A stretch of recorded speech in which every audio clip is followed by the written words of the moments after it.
It's an honour to have been appointed as Secretary of State for Defence, and I'm delighted to be here today. Guido, Shinjiro, David, it's a pleasure to host you. And as someone who is in day one on the job, frankly, a relief to be surrounded by people who are on my side against the British media who are assembled. So I welcome your perseverance as well as your commitment, which shows how important this programme is to each of us. National security is the first duty of government. And while we've had a change of government in this country, that duty and our steadfast commitment to our allies and partners will not change. I pay tribute to my friends, John Healey and Dan Jarvis, for the work they've done over the past 2 years. I'm here today to show my commitment to keeping up that momentum from day one. My focus is on maximising our deterrence and ensuring that, should deterrence fail, we're ready to fight and win alongside allies. That means reindustrialisation and building back up our production capacity so we can give our armed forces the kit they need, as well as building and buying British so that we deliver good jobs in communities in every part of our country. It also means pushing the frontier of defence innovation, exactly as we are doing today. And it means keeping our people at the heart of defence. So I'm delighted to be working so closely with Italy, Japan, and now welcoming Canada, the first observer nation to the Global Combat Air Programme. Canada will gain direct insight and privileged access into GCAP, including capability development, industrial collaboration, and long-term delivery plans. David, we look forward to working with you and our Canadian friends in the months and years ahead on this vital project that will deter our adversaries and ensure we can defend against the threats of the future. GCAP means air superiority. Our nation needs it. This government is backing it. The £8.6 billion pledge to this sixth-generation fighter in our defence investment plan is a sure expression of the commitment of this government and this Prime Minister. GCAP will create opportunity and economic growth, as well as contributing to our defence and our deterrence.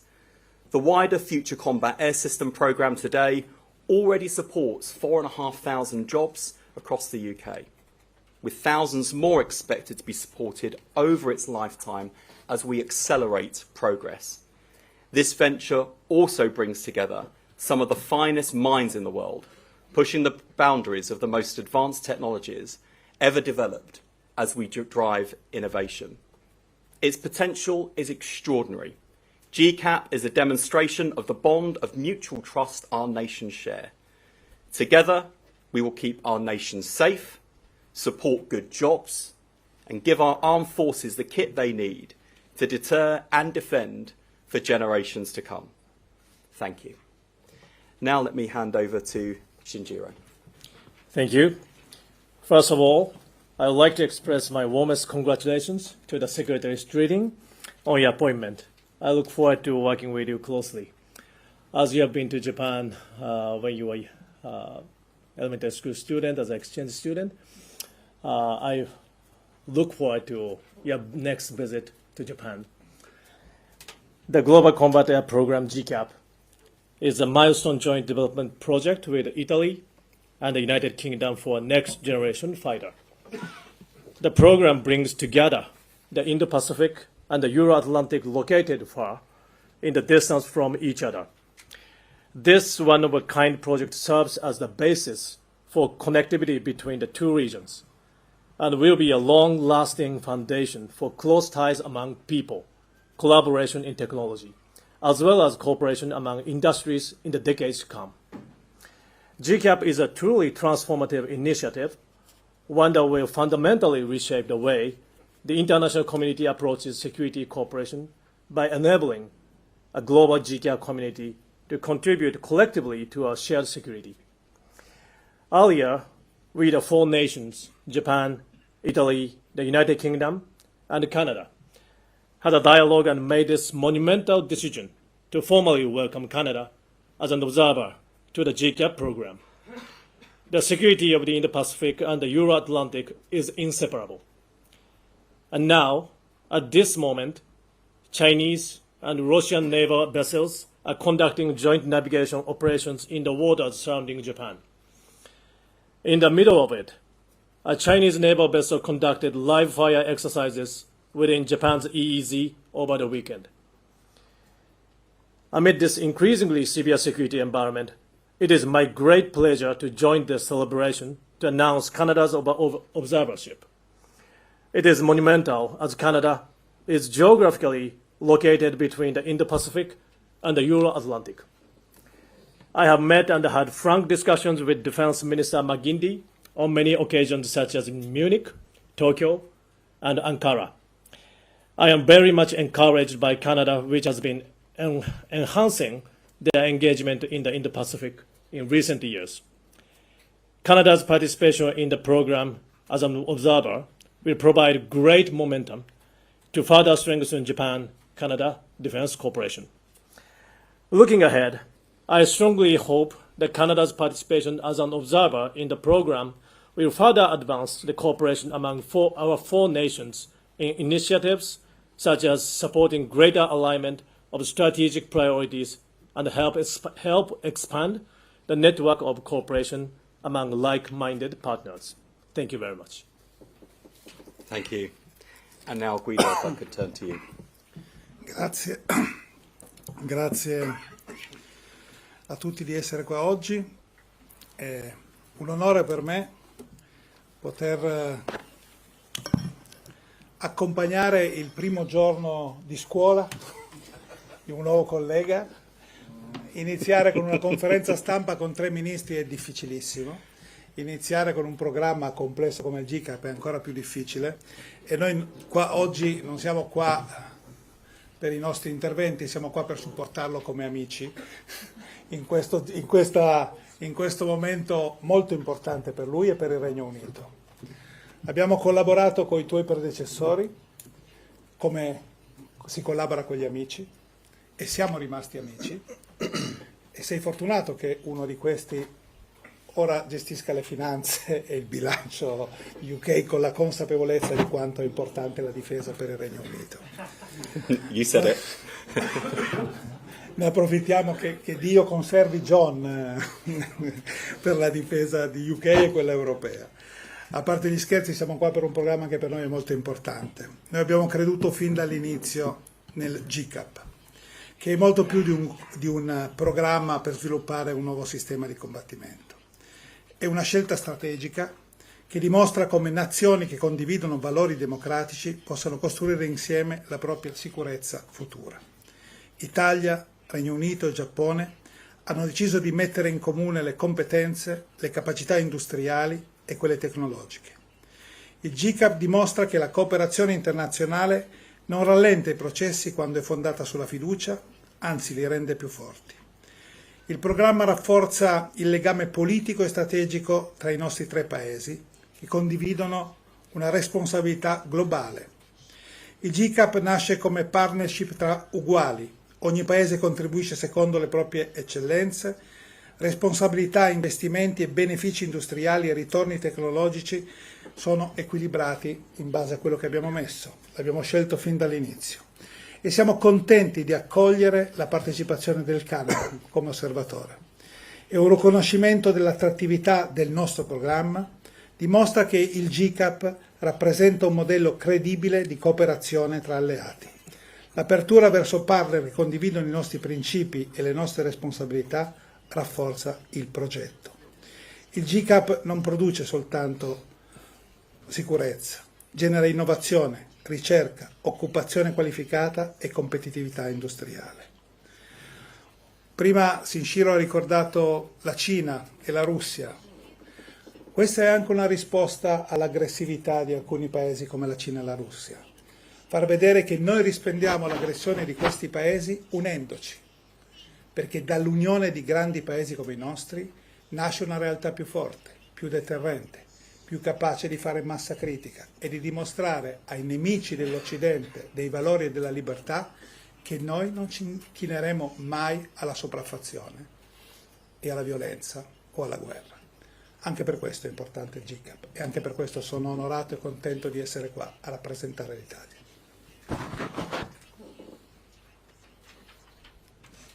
Thank you very much. And last but by certainly no means least, David, we're very glad to welcome you here today. Well, thank you very much, Secretary Streeting. Wes, thanks for the generous hospitality. Congratulations. It's a great honor to be here alongside my colleagues from the United Kingdom, Italy, and Japan. Bonjour à toutes et à tous. Today is about more than a program. It's about an enduring strength of partnership. Our four countries are united by shared values, by mutual trust, and a common determination to protect the peace, security, and international rules-based order that generations before us have worked so very hard to build. Nos partenariats sont fondés sur la confiance, sur des valeurs communes et sur une conviction simple. Nous sommes plus forts lorsque nous agissons ensemble. We are much stronger together. That responsibility has never been greater. The world is becoming more contested. Strategic competition is intensifying. Technology is transforming the character of conflict at an unprecedented pace. We like to say in Canada that we will never again see the pace of change so slow. And the nations that can innovate together, build together, and stand together will be best positioned to meet the challenges of tomorrow. That's exactly what the Global Combat Air Program represents. Today, Canada is proud to become its first observer nation. This is an important milestone for Canada. It's also a powerful reflection of the trust that exists between our countries, and it reflects our shared commitment to shaping the future of collective security. Observer status will give Canada the opportunity to deepen its understanding of next-generation combat air capabilities, strengthen our industrial collaboration, and contribute more closely to the partnerships that will define the future of air power. In fact, it reflects a simple truth. No nation can safeguard its security alone. The challenges we face are shared. The technologies we depend on are increasingly interconnected. And the partnerships we strengthen today will shape our security for decades to come. Ensemble, nous investissons dans les capacités qui assureront notre sécurité collective pour les décennies à venir. That same principle is guiding Canada's defence industrial strategy. It's laying the foundation for Canada's future security by strengthening our sovereign industrial capacity, accelerating innovation, and deepening the trusted partnerships that will ensure Canada and its allies are prepared for the challenges ahead. Because security today depends not only on the strength of our armed forces, it depends on the strength of our industrial base. It depends on trusted supply chains. It depends on innovation. And above all, it depends on trusted allies. Canada's aerospace and defence sector is ready to help to meet that challenge. Together with our partners, Canadian industry will continue developing the technologies, the capabilities, and industrial resilience that strengthen all of our nations. Today's announcement really reflects more than Canada's participation in an important program. It reflects our shared belief that enduring security is built through trust, strengthened through partnership, and sustained through innovation. So to Secretary Streeting, Minister Crosetto, Minister Koizumi, merci de votre confiance. Thank you for your partnership. Merci de votre leadership. Thank you for your trust. Canada looks forward to working even more closely with each of you as we help build the next generation of capabilities that will strengthen the security of our nations and our alliance. Ensemble, nous continuerons à bâtir un avenir plus sûr. Thank you very much. Merci beaucoup. Thank you very much. We'll now take some questions from the media, beginning with Deborah from Sky News. Thank you, Defence Secretary Deborah Haynes from Sky News. Yesterday morning, a Russian warship fired live rounds as a live firing exercise off the coast of England. Do you think that this was a message from Vladimir Putin to the new Prime Minister, given that it happened on the day that Andy Burnham was sworn in? And do you have your own message for the UK's allies and our enemies about UK defence spending in particular? Does this new government believe what the new Chancellor says, that defence spending needs to rise to 3% of GDP by 2030? Thank you very much, Deborah. Firstly, we should see yesterday's events as performative and irresponsible. It's not the first time that Russia has behaved like this, and frankly, it's the tip of the iceberg of the daily threats that this country faces and our allies face. And Russia should be in no doubt about the resolve of this government and this Prime Minister. Our resolve to stand against Russian aggression in Ukraine, but also Russian aggression against all of our allies.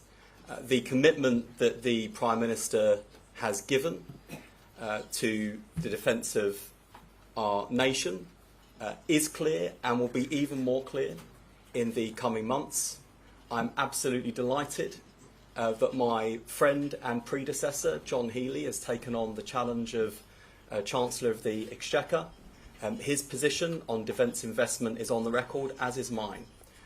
We have a responsibility, I think, at the Ministry of Defence to demonstrate that every penny of taxpayer money that's invested in defence is necessary and well spent.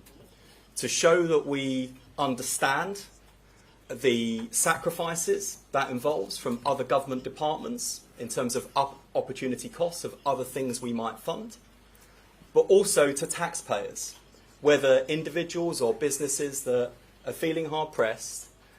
We don't take the contribution they make lightly, and we don't make this ask of the country lightly either. But as I set out in my opening remarks, it is absolutely critical, against the backdrop of both the enormous geopolitical instability we see today and the changing and evolving nature of threats to this country and our allies, that we are able to maximise our deterrence to prevent conflict, and also to make sure that should deterrence fails, that we are ready and capable of acting as a nation and with allies to defend our citizens, our interests and our values. So I think the commitment of this government is clear. The opportunities for this country are enormous. Investment in defence is precisely that. It is not simply investing in our defence, it's investing in jobs, it's investing in opportunities, and it's investing right across the length and breadth of the land.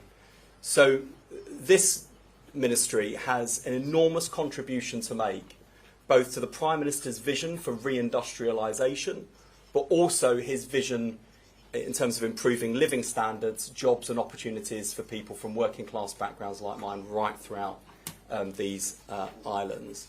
And it's also an opportunity for us, as we've seen so many times before when it comes to defence innovation, to make sure that we are, as a country, as well as with allies, pushing right up against the frontier of innovation, showing what's possible and then diffusing that technology throughout defence, but also throughout the wider economy and wider society for the betterment of humanity. So there's clear vision, there's clear commitment, and also, I hope, an unequivocal message to those who would threaten us, as well as an unequivocal message to our allies too, that this country that makes commitments to our allies sticks by those commitments. Those commitments are clear, and we will stick by them. Thank you, Deborah. Can I turn now to Nicoletta from RAI? Thank you. Good morning. Nicoletta Manzione, RAI Italia. La domanda per il Ministro Crosetto: investimenti, un accordo importante e anche molto impegnativo dal punto di vista degli investimenti, è già in grado di valutare quali potranno essere le ricadute economiche per il nostro Paese in termini di occupazione e di reinvestimenti? E poi ha parlato della minaccia russa e della minaccia cinese, ma spesso lei ci ha ricordato che è la guerra ibrida anche il nuovo paradigma di queste tensioni, di questi confronti. Come quanto conviene ancora investire in questi grandi accordi e quanto bisognerà invece ancora investire per sviluppare strategie di risposta alle nuove minacce ibride. Grazie. Grazie a lei. Il problema dei tempi in cui viviamo è che le minacce si sono stratificate. Ci sono minacce nuove che cambiano ogni giorno, che la tecnologia ci porta davanti, che si sommano alle minacce vecchie. Abbiamo i droni, ma abbiamo ancora i carri armati. Abbiamo l'intelligenza artificiale, ma abbiamo le trincee in Ucraina ancora. Quindi la guerra non è cambiata, è diventata più complessa. È la guerra vecchia che abbiamo conosciuto, su cui si sommano attraverso nuove tecnologie dei modi diversi di fare male. La guerra ibrida è uno di questi.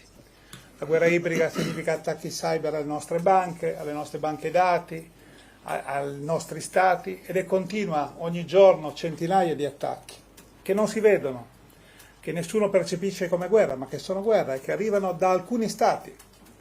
Non arrivano dal Giappone, non arrivano dal Regno Unito, non arrivano dal Canada, arrivano normalmente, nella maggior parte dei casi, dall'Iran, dalla Russia e dalla Cina, soprattutto da quest'ultima.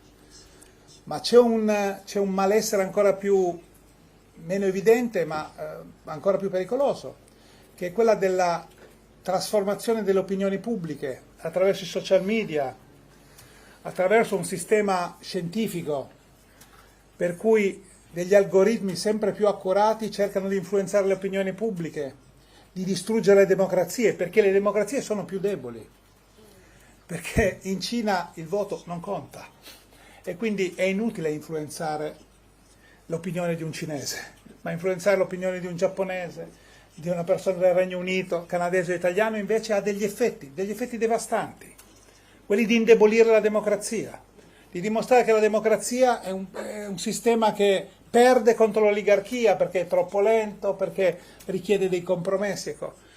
Questo programma combatte anche questo. Questo programma significa che le nostre democrazie rispondono a queste provocazioni facendo degli investimenti che guardano avanti. L'investimento nel GCAP non è l'investimento in un aereo, è un investimento in tecnologia che ancora non esiste. Noi adesso ci muoviamo con le macchine perché abbiamo un sistema satellitare che nasce dagli investimenti militari. Tutta la nostra vita passa su internet che nasce da un investimento militare. L'intelligenza artificiale che sta trasformando il mondo nasce dall'investimento militare americano.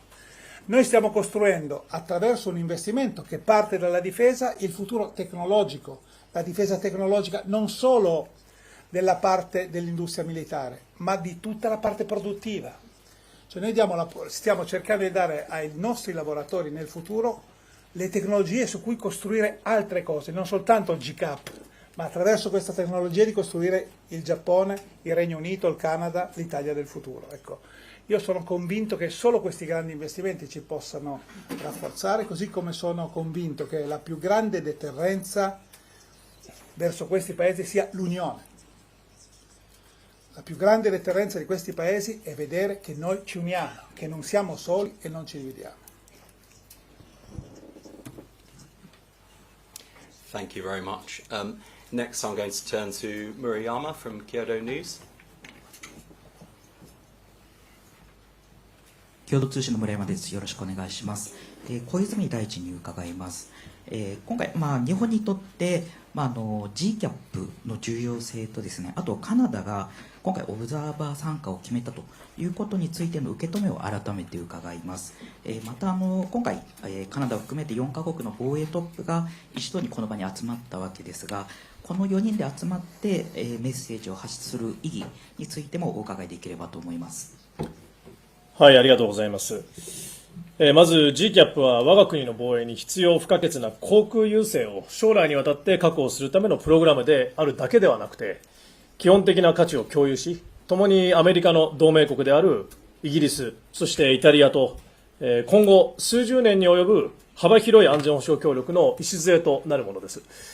この GCAP は日英、イタリア、3カ国の同盟国や同志国との協力を念頭に置いて進めてきたものであるところ、初めてのオブザーバー参加国が近年、インド太平洋への関与を強化しているカナダであることを非常に嬉しく思っています。このように4カ国の防衛大臣で揃ってカナダのオブザーバー参加決定を発表することは GCAP の今後のさらなる発展に向けた4カ国の強いコミットメントを示す非常に有意義な機会になったと考えていますし、先ほどストリーティング大臣からも非常に力強いコミットメントがメッセージが示されました。今日このようにストリーティング大臣の Day1、私は全く先ほどの堂々としたお話を聞いてて Day1 とは思えない非常に心強い友人がパートナーが参加をしてくれたと思っていますが、このストリーティング大臣にとっての Day1 とまた新たなカナダというオブザーバーにとっての Day1、この日に立ち会えたことを私は間違いなくポジティブなメッセージだと受け止めています。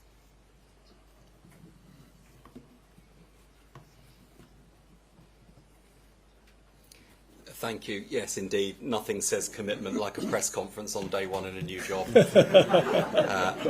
Now I'm taking Redmond from Global News Canada. Just get you a microphone. Redmond Shannon, Global News Canada. For Minister McGuinty, what leverage does this announcement, this involvement give Canada in current or future trade negotiations with the United States, be they in defence or other areas, and in an era of rapid drone and UAE development? Is this where Canada should be focusing its efforts? Well, thank you for the question. This isn't a question of leverage. This is a question of perhaps going back to the answer that my colleague Minister Koizumi gave a moment ago. The message really is that we're stronger together. And this is an initiative that Canada is honoured to be able to join because it's going to allow us to deepen our understanding of sixth-generation combat air capabilities. It's going to strengthen our collaboration with trusted allies here at these podium. It doesn't commit Canada to overt procurement or deeper future program participation, but it does allow us to deepen our relationship with three prominent actors in this space. We're not entering this agreement. We're not becoming observers in this arrangement as a result of our ongoing negotiations with the United States. Those will continue. They're being led by the Prime Minister, by Minister LeBlanc, Minister Champagne, our chief negotiator. So we're looking forward to learning. We're looking forward to sharing. We're looking forward to being at the cutting edge. As our colleague from Italy said, we're developing things, this process will be developing things that remain to be developed. So it's a great honor to be here, and we're just looking forward to going forward and learning. Thank you. And next we'll turn to Mark from the Daily Mail. Thank you, Secretary of State. Apologies for dragging you back to domestic matters, and welcome to the role from the Defence Correspondents Association. When you say the Prime Minister's commitment is clear and will be even more clear in the coming months, are you hinting at a rise in defence spending this year, or perhaps a notification on the timetable to reach that NATO target of 3.5%? I think the Prime Minister has been clear and will continue to do so that this is a country under his leadership that honours our commitments to our international allies and partners. He recognises both the challenge of current threats this country faces, but also the evolving nature of those threats and the need to invest in defence. I think one of the enormous strengths of this Prime Minister is, as he leads our country through big domestic and international challenges, he has an unrivalled ability to tell a story about this country, where it is and where he wants to be. And I think the country is crying out for that kind of leadership. They want to see a government that's on their side. They want to see a government that's able to confront big domestic and global challenges. And they want to know that things will get better. And they want to be able to hope again. And it can be particularly easy in this space when there are the daily threats that we face, and we are confronting war still in Europe, and we are thinking about the ways in which warfare is changing, to see that through the lens of pessimism and fear, but actually hope is built on strength. And that's why, in terms of the sort of strength of this country, its social fabric and the jobs, the opportunities, the equality we want to see in this country, you don't have that kind of social justice without national security, and the two go hand in hand. And that is a fine Labour tradition going right back to the days of Attlee, Bevin and Bevan, and I think that is the spirit you'll see reflected from this Prime Minister and this government. As to future fiscal events, it's for the Chancellor to make announcements on those matters, but I certainly feel like we've got a firm friend in His Majesty's Treasury. I'll turn to Alessandro from ANSA.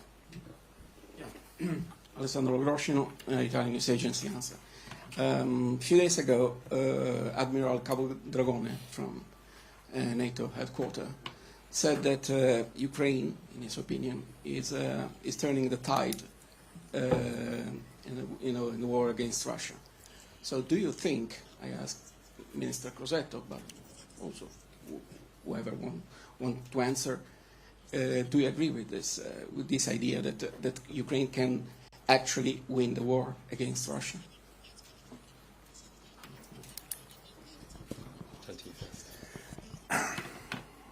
L'Ucraina ha già vinto la guerra. Forse noi non ci ricordiamo, ma 4 anni fa tutto il mondo era convinto che la Russia in 7 giorni arrivasse a Kiev. Gli americani stessi avevano mandato un elicottero per salvare Zelensky. Sono passati 4 anni, la Russia è ferma sul confine. Ogni mese 30.000 russi sono morti o feriti. C'è una zona che si chiama Dead Zone dove nessuno riesce a passare. L'Ucraina è passata da un momento di straordinaria difficoltà ad aver innovato completamente il campo di battaglia. Ha insegnato a tutto il mondo che i droni, che fino a qualche anno fa, lo ricordo tutti noi, erano qualcosa che usavano i bambini o gli adulti per andare a vedere le cose dall'alto, sono diventato uno strumento di guerra spaventoso che ha cambiato tutte le nostre difese. Quindi, come dicevo prima, c'è stata un'innovazione profonda e l'Ucraina è stata parte di questa innovazione profonda. Così come ci ha insegnato l'Ucraina, ed è una lezione che io vorrei che imparassero le industrie, tutte le industrie della difesa occidentali, che si può innovare in tempi molto rapidi, che si può aumentare la produzione in tempi molto rapidi, che si può diminuire il prezzo del costo della produzione in tempi molto rapidi e che le industrie della difesa devono diventare come le altre industrie, cioè capaci di industrializzarsi e di competere per velocità, costo e quantità di produzione. Ed è questa l'altra svolta che ci ha insegnato l'Ucraina. La guerra dell'Ucraina era diversa da quella della Russia. L'Ucraina non voleva conquistare la Russia, non voleva distruggere la Russia. L'Ucraina lotta e lottava per difendersi. Esiste, è forte e quindi sta vincendo questa guerra. L'Ucraina non ha mai voluto far male alla Russia, ha solo voluto far bene ai cittadini ucraini. Per quello noi l'abbiamo supportata, per quello continuiamo a supportarla, per quello vorremmo che questa guerra finisse. Ma questa guerra può finire in un solo modo, ripristinando la legalità, l'ordine e facendo sì che Putin la smetta di bombardare ogni giorno quel paese. Io dico da 4 anni che la guerra finirà il giorno in cui la Russia smetterà di combattere per almeno 24-48 ore. Negli ultimi 4 anni non c'è stato un solo giorno in cui la Russia non abbia bombardato infrastrutture civili, non parlo dei militari, o città ucraine. Quindi inizierà la fine della guerra quando lo vorrà Putin e smetterà di attaccare. Per oggi l'Ucraina ha reso per Putin questa guerra ogni giorno più difficile da sostenere anche internamente e politicamente, anche grazie al nostro aiuto, ma soprattutto grazie al sacrificio del popolo ucraino.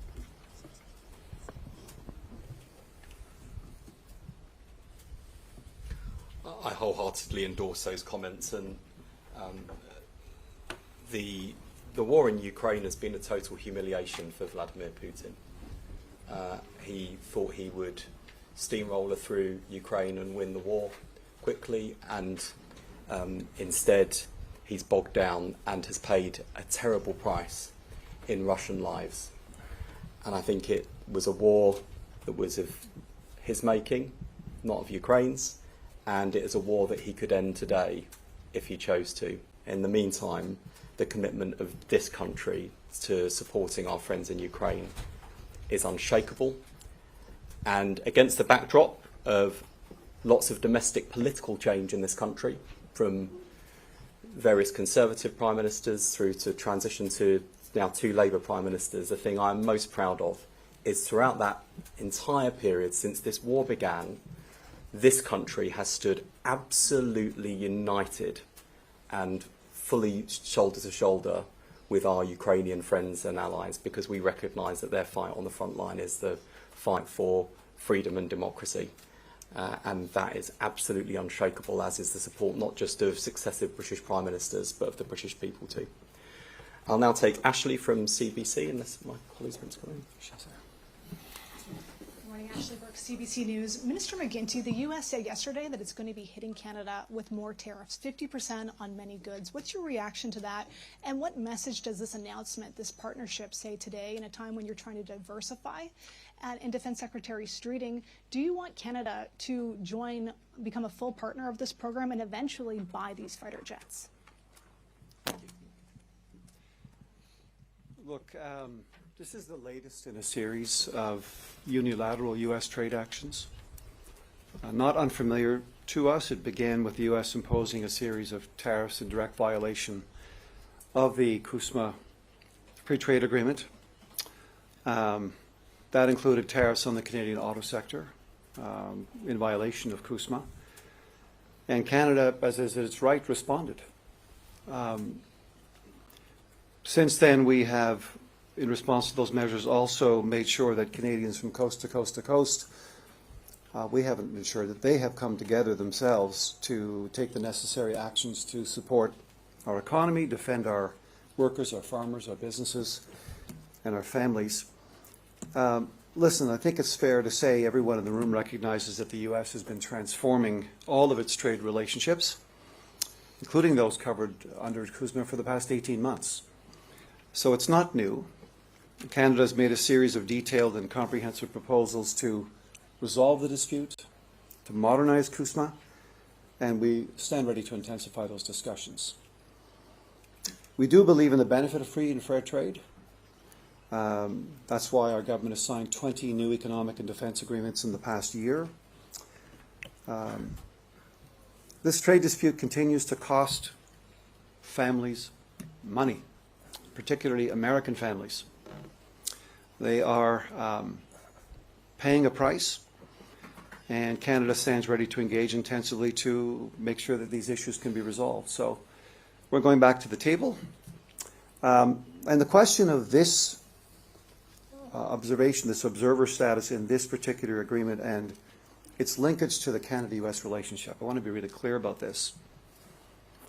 I would venture to say that if we were not involved in any kind of trade dispute with the United States, we would still be signing this accord. We would still be joining as observers. This is about recognizing that we have got to come together. I think 15 of the 32 heads of state who spoke at NATO in Ankara just 2 weeks ago publicly allocated that they felt it was time for our member states to come together, the alliance states to come together, in a way that we haven't previously done. But no one nation is going to be able to deal with these challenges alone, and that there's strength in numbers, strength in cooperation, and that's exactly what this reflects, and we're just simply honored to be able to join early on now as observers. Yeah, I absolutely agree with that. I think this is a reflection of shared values, shared interests, and also a shared commitment to deepen our defence and industrial cooperation with a close ally. There's no commitment to purchase, no obligation on our Canadian friends, but we're delighted that they're taking up this observer status. It means they can gain a greater understanding of the programme, its capabilities, long-term vision, and we'll take it from there. But the fact we've got Canada with us here today, and interest in the programme, I think, speaks to the strength of the programme itself, and also our commitment both to our bilateral relationship but also our multilateral partnership too. Last but by certainly no means least, Chris Mason from the BBC. Thank you. Thank you, Chris Mason, BBC News, and congratulations to you, Defence Secretary. What's your message to your former Cabinet colleague, Darren Jones? Would you suggest he gives social media a break for a while, or has he delivered a blunt truth about the Prime Minister's tax cut being unfunded? Thank you. I've been immersed in the Ministry of Defence today, so you'll forgive me if I haven't seen in detail comments made by Darren Jones. What I can say, having come here straight from Cabinet this afternoon, is that what you will see and hear from this Prime Minister and Chancellor, both in the coming days, months and years, is a commitment to be both bold and also credible. Where we're making commitments to the country, it's because they're affordable, and we will set out how those things will be funded. Darren Jones was a good colleague, served this country well, and certainly look forward to working with him, regardless of where he happens to sit in the House of Commons chamber. Thank you very much. Thank you, everyone.